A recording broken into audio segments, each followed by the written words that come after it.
नमस्कार दोस्तों, शिक्षण विधि के कुछ क्वेश्चन हम पिछले वीडियो में कर चुके हैं। तो चलिए बात करते हैं आज के नए प्रश्नों की।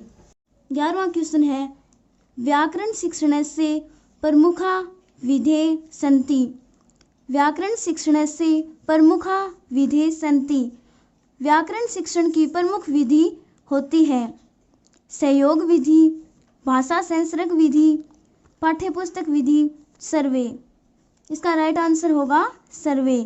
सहयोग विधि और भाषा संसर्ग विधि व्याकरण शिक्षण की विधि होती है और पाठ्यपुस्तक विधि अनुवाद शिक्षण की, और ये दोनों ही व्याकरण शिक्षण के अंतर्गत आते हैं। हमारा अगला प्रश्न है, संस्कृत शिक्षणे प्रत्यक्षण विधि प्रयोगम क्या है कृतवान। संस्कृत शिक्षणे प्रत्यक्षण विधि प्रयोगम क्या है कृतवान।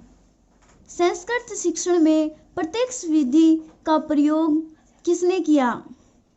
डॉक्टर सटीव महोदय, डॉक्टर बेस्ट महोदय, प्रोफेसर मैकडॉवेल महोदय, प्रोफेसर वीपी वोकिल महोदय। इसका राइट आंसर होगा प्रोफेसर वीपी वोकिल महोदय। प्रत्यक्ष विधि का प्रयोग वोकिल महोदय ने किया। हमारा अगला प्रश्न है, लेखन कलाया अत्यधिकम महत्वम वर्तते। लेखन कलाया अत्यधिकम महत्वम वर्तते। लेखन कला का अत्यधिक महत्व होता है मंचेषु, नाट्यस्थलेषु, गृहेषु, विद्यालयेषु। इसका राइट आंसर होगा विद्यालयेषु। लेखन कला का अत्यधिक महत्व विद्यालयों में होता है। हमारा अगला प्रश्न है, व्याकरण शिक्षण से सर्वाधिकोपयुक्त विधि मन्यते। व्याकरण शिक्षण से सर्वाधिकोपयुक्त विधि मन्यते। व्याकरण शिक्षण की सर्वाधिक उपयुक्त विधि किसे माना गया है। पाठ्यपुस्तक विधि, अनुवाद विधि, आगमन निगमन विधि, मौखिक विधि। इसका राइट आंसर होगा आगमन निगमन विधि। व्याकरण शिक्षण की सर्वाधिक उपयुक्त विधि आगमन निगमन विधि होती है। हमारा अगला प्रश्न है, पद्य शिक्षण से विधि रस्ति। पद्य शिक्षण से विधि रस्ति। पद्य शिक्षण की विधि है वाक्य प्रयोग विधि, गहन पठनम, भाष्य विधि, अनुलेखनम। इसका राइट आंसर होगा भाष्य विधि। पद्य शिक्षण की विधि भाष्य विधि या व्यास विधि होती है। हमारा अगला प्रश्न है, दंडान्वय विधौ दंडः कस्य सूचकः। दंडान्वय विधौ दंडः कस्य सूचकः। दंडान्वय विधि में दंड किसका सूचक है। शब्दस्य, अर्थस्य, लघुस्य, वाक्यस्य। इसका राइट आंसर होगा वाक्यस्य। दंडान्वय विधि में दंड वाक्य का सूचक होता है। हमारा अगला प्रश्न है, निम्नलिखितेषु पठन शिक्षणस्य विधि का नास्ति।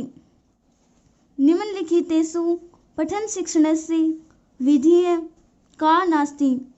निम्नलिखित में पठन शिक्षण की विधि कौन सी नहीं है। चित्र विधि, वर्णोच्चारण विधि, अनुकरण विधि, प्रश्नोत्तर विधि। इसका राइट आंसर होगा प्रश्नोत्तर विधि। पठन शिक्षण की विधि प्रश्नोत्तर विधि नहीं है।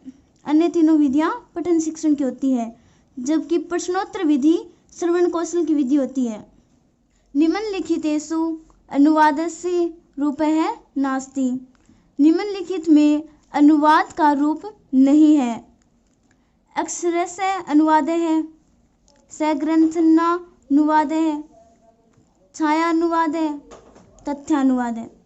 इसका राइट आंसर होगा सग्रंथनानुवाद है। अनुवाद 3 प्रकार से होता है, अक्षर अनुवाद, छायानुवाद, तथ्यानुवाद। हमारा अगला प्रश्न है, पद्य शिक्षण से प्रमुख है अंग अस्ति। पद्य शिक्षण से प्रमुख है अंग अस्ति। पद्य शिक्षण का प्रमुख अंग है भाव बोध है, शब्दार्थ बोध है, सरलार्थ बोध है, पठन बोध है। इसका राइट आंसर होगा भाव बोध है। पद्य शिक्षण का प्रमुख अंग भाव बोध होता है। प्रवचन विधि उपयोग है सार्थक अस्ति। प्रवचन विधि का उपयोग सार्थक होता है। प्राथमिक स्तर, उच्च प्राथमिक स्तर, माध्यमिक स्तर, उच्च माध्यमिक स्तर। इसका राइट आंसर होगा उच्च माध्यमिक स्तर। प्रवचन विधि का उपयोग उच्च माध्यमिक स्तर पर सार्थक होता है। Thank you.